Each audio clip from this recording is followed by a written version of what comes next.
At Agweek, we do 3 to 5 stories per week per reporter. Yeah, so a lot of the ways that we go about it is we'll get press releases. Those will be sent to our emails, or if we go to an organization's website, they typically have them posted. So we'll kind of weed through all of those. There's a surprisingly large amount of stories that come out of ag, so we're never short on stories, that's for sure. Emails, a lot of people I've networked with over the past or done stories with will send me an email or call me and tell me about something that's happening within their organization, or just an idea or a question that they have, and usually those questions can kind of turn into stories too.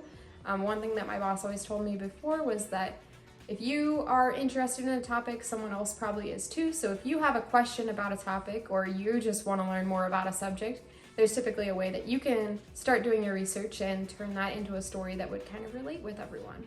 Social media is also a really great place to find story ideas. That is where I would say I find about 85% of my story ideas.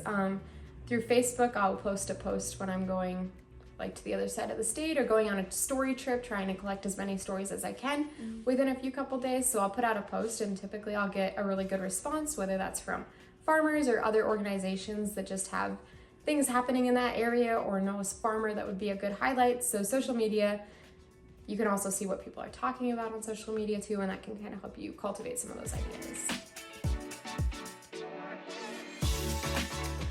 Yeah, so looking at other publications is one way to do that. Not copying other publications, but seeing what they're talking about. You can look at their social media pages and see what people are liking and reacting to the most, to see what kind of subjects they're interested in. When I worked at Kello, we also did, since we wouldn't have a beat, we'd all write about everything. We could see our stats on what people were seeing and kind of go from there as to what topics each reporter should be covering that is getting the most clicks and the most views. So that's another way to do it. But when you're starting out, definitely just looking to see what people are talking about on social media, as well as what other publications are writing about.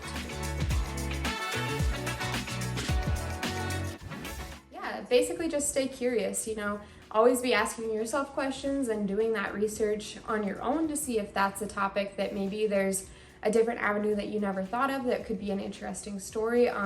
Just doing a lot of research on your own time is a great way to come up with story ideas, and reading other publications is a big one too.